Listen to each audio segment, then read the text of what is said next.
नमस्ते, हाय, हेलो, कैसे हैं आप सब। चलिए कहानी शुरू करते हैं। जहाँ इंद्रानी के फादर मतलब दोनों पिता उनके बैठे होते हैं और बैठ कर के बातें कर रहे होते हैं। जहाँ इंद्रानी के पिता मुत्तू से यानी कि मुत्तू से ये बात कहते हैं कि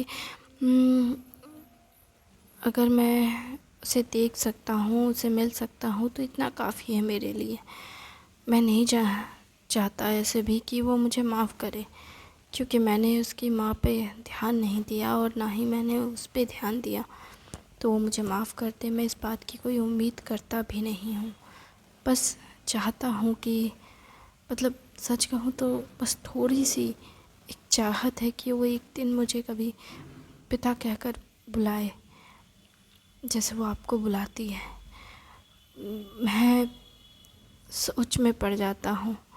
मेरी बस यही एक इच्छा है, इसके अलावा मेरी और कोई इच्छा नहीं। मैं बस यही एक चीज़ चाहता हूँ कि वो मुझे अपने पिता के तौर पर अपना ले। पर मैं जानता हूँ कि ये बहुत मुश्किल है उसके लिए भी, इसलिए मैं उसे कह नहीं सकता, बस इंतज़ार कर सकता हूँ। तो बस आप इंतज़ार ही कीजिए, एक दिन आएगा जब वो आपको अपना लेगी। हाँ, मुझे पता है, और मैं उस एक दिन का इंतज़ार कर रहा हूँ कि जब वो मुझे अपना ले।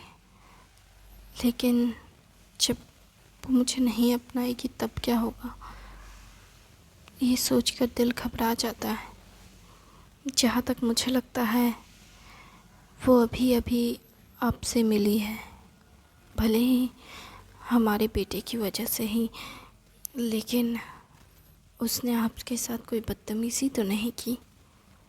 नहीं, उसने कोई बदतमीज़ी तो नहीं की मुझसे।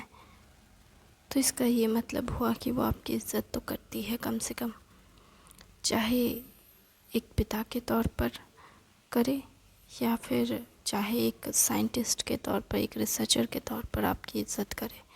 चाहे जिस भी वजह से आपकी इज़्ज़त करे, जैसे भी इज़्ज़त करे, लेकिन वो आपकी इज़्ज़त तो करती है।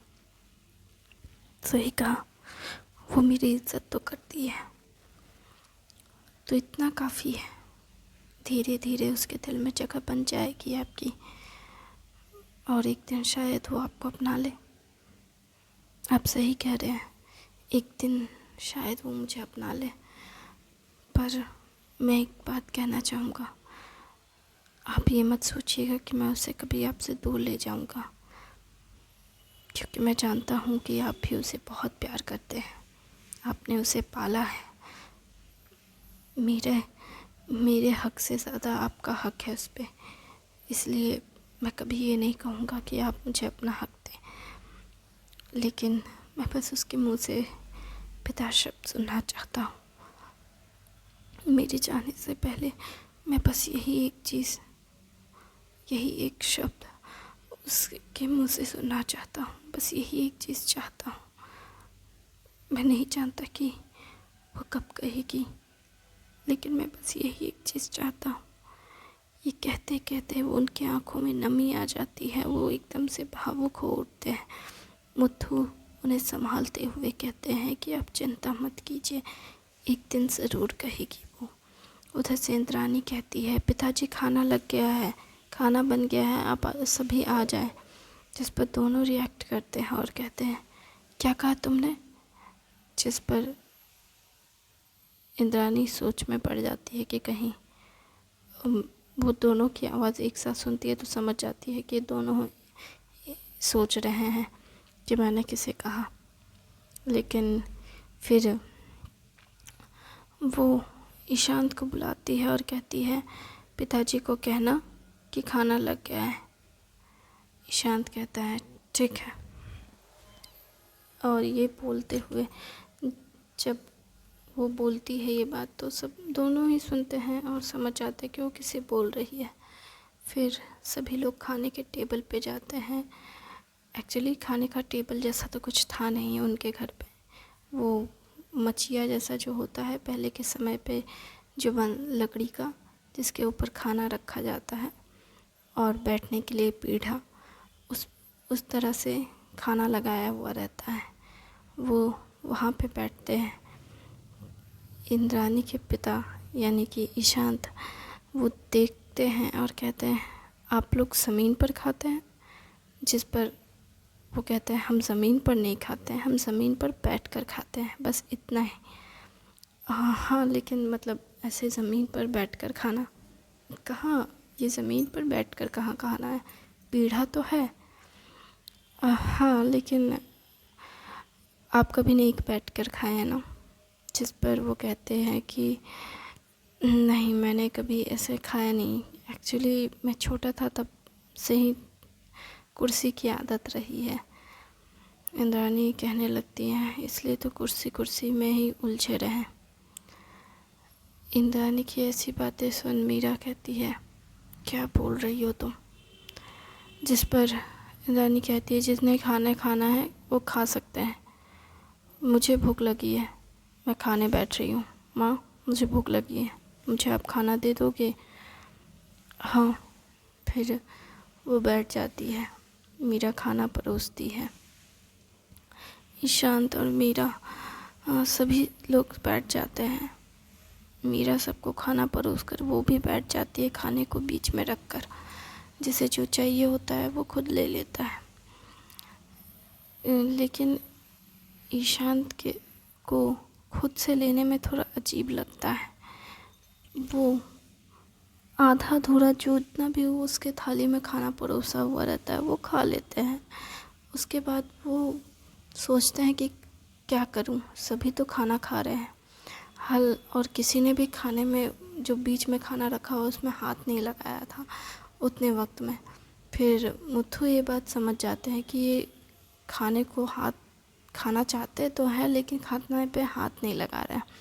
तो मुथु कहते हैं खुद से हाथ दाल लेने के लिए हाथ बढ़ाते हैं और दाल लेते हैं। तब ईशांत कहते हैं कि आप खुद से ले रहे हैं। जिस पर ईशांत कहते हैं हाँ, हमारे घर में तो ऐसे हम लोग सब चारों बैठ जाते हैं, खाना बीच में रख दिया जाता है, 4 थाली सज जाती है, सभी खा लेते हैं साथ में। अच्छा, ये बहुत अच्छी बात है, मुझे भी सच में बहुत अच्छा लग रहा है। जिस पर नानी कहती है इन्हें कैसे पता होगा, इन्होंने कभी साथ में किसी के साथ खाए ना खाए हैं जो इन्हें पता होगा। ये तो हमेशा पहले खाते हैं और बाद में बाकी लोग खाते हैं इनकी छोड़ी हुई थालियों में। जिस पर ईशांत कहते हैं कि तुम्हें पता है कि मैं कैसे खाता हूँ। जिस पर स्नेहा कुछ नहीं कहती, चुपचाप खाना खाने लगती है। फिर वो चुपचाप फिर वो भी खाना लेते हैं खुद से और खाना खाने लगते हैं। खाना वाना ख़त्म होने के बाद सभी उठते हैं एक साथ में। जब सभी एक साथ उठते हैं तो ईशांत कहते हैं, हालांकि ईशांत का खाना पहले हो चुका होता है तो उठने वाले होता है, तो मुथु कहता है नहीं अभी स्नेहा का नहीं हुआ है तो बैठिए थोड़ी देर। जिस पर वो कहते हैं कि आपके यहाँ बड़े अजीब चीज़ें हैं, आप लोग खाना खाने बैठते हैं तो प्रणाम करते हैं और भगवान को शुक्रिया अदा करते हैं। वैसे मेरे यहाँ पे भी होता है, मेरी माँ को मैंने देखा है बचपन में करते हुए, आपने कभी नहीं किया। मुझे कभी समय नहीं मिला। इसमें समय मिलने जैसा क्या है, खाने बैठने से पहले अन्न को नमन करके भगवान को शुक्रिया अदा करना, इसमें कितना समय लगता है, ये कह देना ही तो काफ़ी होता है कि शुक्रिया इस खाने के लिए भगवान जी। सही कहा, समय तो नहीं लगता, पर हम शहरी लोग हमेशा जल्दबाजी में रहते हैं, हमारे पास इतना समय ही नहीं होता है कि हम चैन से बैठकर खा भी लें। खाना भी अगर हाथ में आ जाए तो खाना खाते हुए हम लोग भागते हैं। कॉलेज के टाइम पे तो मेरी हालत ऐसी ही रहती थी, पढ़ाई में इतना उलझा रहता था कि समय ही नहीं मिलता था। तो फिर आपकी लव मैरिज हुई थी ना, तो ईशांत ये बात बोल देता है तो फिर आपको गर्लफ्रेंड पटाने का समय कैसे मिल गया। जिस पर मुथु कहता है क्या कहा तुमने। अब कुछ नहीं, मैंने बस पूछा, मतलब इनकी तो लव मैरिज थी ना। जिस पर ईशांत कहते हैं कि हाँ सही कहा, पर वो मुझे पसंद करती थी, हाँ, इसलिए तो मारी गई, इंद्रानी कहती है। जिस पर वो कहते हैं कि हाँ सही कहा तुमने, मेरी गलती थी। उसने मुझे तो बहुत प्यार किया, लेकिन मैं उसे नहीं कर पाया। मैंने ही उसका ख्याल ठीक से नहीं रख पाया। मैं उसका गुनहगार हूँ। हाँ, बहुत देर से आपको समझ आई ये बात। फिर मुथु कहते हैं, इंद्रानी खाना खाओ वरना हम उठ जाएंगे। इंद्रानी कहती है तो ठीक है, उठ जाइए। मुथु कहते हैं, तुम्हारे बिहेवियर को क्या हो गया? हाँ, तुम इतना गुस्सा क्यों हो रही हो? जिस पर कहती है, कुछ नहीं, कुछ भी तो नहीं हुआ है। ये बोलकर उसका खाना हो भी जाता है और वो उठ जाती है सबसे पहले। और फिर कहती है, अब सब उठ सकते हैं ना, तो उठ जाइए, मैं थाली लेकर चलती हूँ। वो थाली लेकर जाती है और फिर बर्तन सारे मांजने लगती है। मीरा आती है और कहती है, सर पे हाथ रख ईशा इंद्रानी के, क्या हुआ है? तुम इतने गुस्से में क्यों हो? क्या तुम्हें अपने पिता की बात बुरी लगी? नहीं, मुझे इस तरह उस आदमी का मेरे परिवार में घुसना बुरा लगा। मैं नहीं चाहती कि वो मेरे घर में घुसे, मेरे परिवार में घुसे, मेरे अपनों के साथ बैठें और खाना खाएं। मुझे वो आदमी नहीं पसंद। अगर भैया की ज़रूरत ना होती तो मैं कभी उस आदमी से मदद नहीं मांगती। ठीक है, मैं समझ सकती हूँ, लेकिन वो तुम्हारे पिता हैं, वो मेरे पिता नहीं हैं। जब उन्होंने मेरी माँ को मार दिया, उसी वक्त उन्होंने मुझे भी मरा हुआ समझ लिया था। जब उन्होंने मुझे मरा हुआ समझ लिया, तो फिर अब मैं उनकी बेटी कैसे हो सकती हूँ? मैं ज़िंदा हूँ इसलिए। अगर मैं मर चुकी होती तो क्या मैं उनकी बेटी होती? तुम ऐसी बातें मत करो बेटा। माँ, आप ही मेरी माँ हो और वो ही मेरे पिता हैं, उनके अलावा कोई और नहीं। ये मेरा परिवार है। या फिर आप मुझे यहाँ से दूर भेजना चाहती हैं? नहीं, हम तुम्हें कहीं नहीं भेज सकना चाहते। अगर ऐसा नहीं है तो फिर मुझे यहाँ रहने दीजिए और मुझे उस आदमी के बारे में बात नहीं करनी। ठीक है, जैसी तुम्हारी इच्छा, तुम्हें जो करना है करो, लेकिन ये मत समझना कि हम तुम्हें खुद से दूर करेंगे। ये बिल्कुल मत सोचना कि हम तुम्हें खुद से दूर करना चाहते हैं। माँ, मैं जानती हूँ, मैं सब जानती हूँ। आपकी आंखों में दिखता है कि आप मुझे खोने से डरती हैं। पापा की आंखों में भी दिखता है, लेकिन आपको मुझे भी तो देखना होगा ना। मुझे भी डर लग रहा है। मैं उस आदमी को नहीं अपनाना चाहती। ये कहते हुए वो रोने लगती है। उसकी माँ उसे गले लगा लेती है और कहती है कि रो मत बेटी, तुम जो चाहती हो, जैसा चाहती हो वैसा होगा। तुम्हें कोई किसी से दूर नहीं करेगा। और ये सब पीछे ईशांत खड़े होकर सुनते हैं और सोचते हैं कि सही कहा, वो तो बस अपने भाई की वजह से ही मेरे पास आई थी।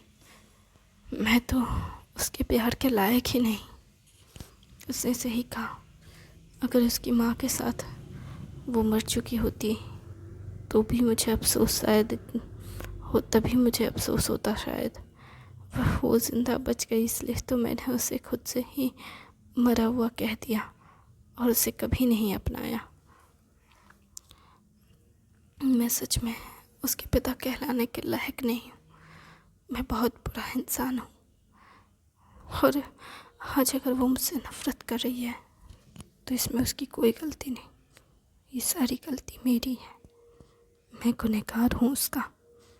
वो अगर मुझे नहीं अपनाती है तो इसमें उसकी गलती नहीं है। मुझे यहाँ से जाना चाहिए। ये कहकर बहुत जाने वाले होते हैं। मुथु उन्हें रोकता है और कहता क्या हुआ, कहाँ जा रहे हैं।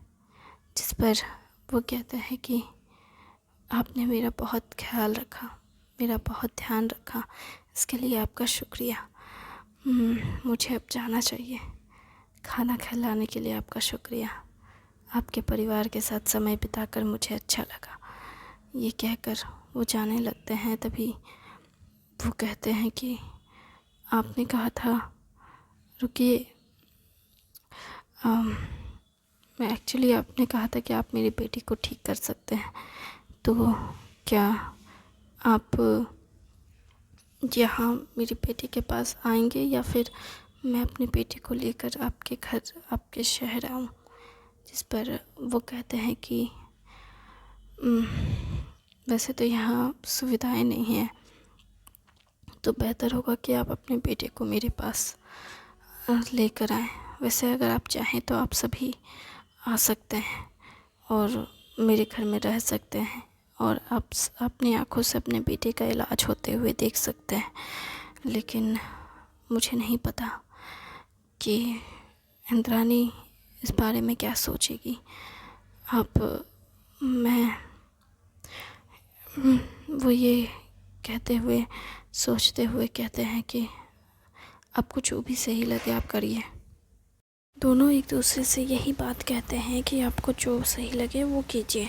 इस दोनों ही ये बात जब एक दूसरे से कहते हैं तो दोनों ही फिर एक दूसरे की शक्ल देखते हैं। हालांकि दोनों ही जानते थे कि वो दोनों इंद्राणी की वजह से ऐसा कह रहे हैं, पर फिर भी वो एक दूसरे को तकलीफ़ नहीं देना चाहते थे। मुथु भी कहीं न कहीं इस बात को एक्सेप्ट कर बैठे थे कि चाहे जो भी हो वो उसके पिता हैं और आज नहीं तो कल उसके पिता अगर उसे ले ही जाते हैं तो क्या ही फ़र्क पड़ता है। वो जैसे उन्होंने इस बात को एक्सेप्ट कर लिया हो और वो ये भी जानते थे कि इंद्राणी के लिए जो उनका प्यार है वो उससे फ़र्क नहीं पड़ता कि इंद्राणी कहाँ रहती है। चाहे वो इस घर में रहे चाहे उस घर में, वो रहेगी तो अपने पिता की लाडली ही बनकर, चाहे जो भी हो। वो इस बात को अच्छे से एक्सेप्ट कर चुके थे, इसलिए वो कहते हैं कि आपको जो सही लगे आप वो कीजिए। अगर आप कहते हैं कि हम आपके घर आ जाएं जहाँ मेरी बेटी का अच्छे से ट्रीटमेंट हो सकता है तो हम आ जाएंगे, और अगर आप कहते हैं कि आप यहाँ आएंगे तो हम यहीं रुकेंगे। जिस पर वो कहते हैं कि मैं कहूँगा कि आप आ जाएं, क्योंकि वहाँ ज़्यादा सुविधा है। अगर कुछ दिक्कत भी हुई तो मैं सब कुछ अरेंज कर सकता हूँ, पर यहाँ पे मैं कह नहीं सकता। जिस पर वो कहते हैं तब तो बात साफ़ हो गई कि हमें वहाँ जाना होगा। जिस पर इंद्राणी उधर से आती है और कहती है क्या कह रहे हैं आप लोग। जिस पर मुथु कहते हैं कि तुम्हारे भैया के इलाज के लिए हमें इनके घर जाना होगा। आप सभी को क्यों जाना होगा, भैया को लेकर मैं जाऊंगी ना। आखिर भैया को क्या हुआ है, कैसे वो ठीक हो सकते हैं, इस सब से बाहर कैसे आ सकते हैं, इसके लिए उन्हें मेरी ज़रूरत होगी तो मैं जाऊंगी इनके साथ, भैया के साथ। जिस पर मुथु कहते हैं तो अगर तुम जा रही हो तो ठीक है। जिस पर वो कहते हैं नहीं नहीं, सभी लोग जा सकते हैं और घर में बहुत जगह है, सभी रहेंगे इकट्ठे ताकि किसी को कोई परेशानी ना हो। अगर वो यहाँ रहेंगे तो उन्हें अपने बच्चों की फ़िक्र होगी, इसलिए अच्छा होगा कि वो हमारे साथ ही रहें। जिस पर मुथु कहते हैं बात तो सही है, लेकिन यहाँ हमारा काम भी तो है और हम कब तक आप पे निर्भर रह सकते हैं। ऐसा नहीं करना चाहिए हमें, नहीं, ज़रूरत नहीं है आपके पैसे, आपका नहीं। लेकिन वो फिर कहते हैं नहीं, मैं ये सब संभाल लूँगा, आपको इस बारे में सोचने की ज़रूरत नहीं है। और वैसे भी आपने इतने सालों तक मेरी बेटी का ध्यान रखा है, मैं इतना भी नहीं कर सकता क्या। थैंक यू वेरी मच इस कहानी को सुनने के लिए। उम्मीद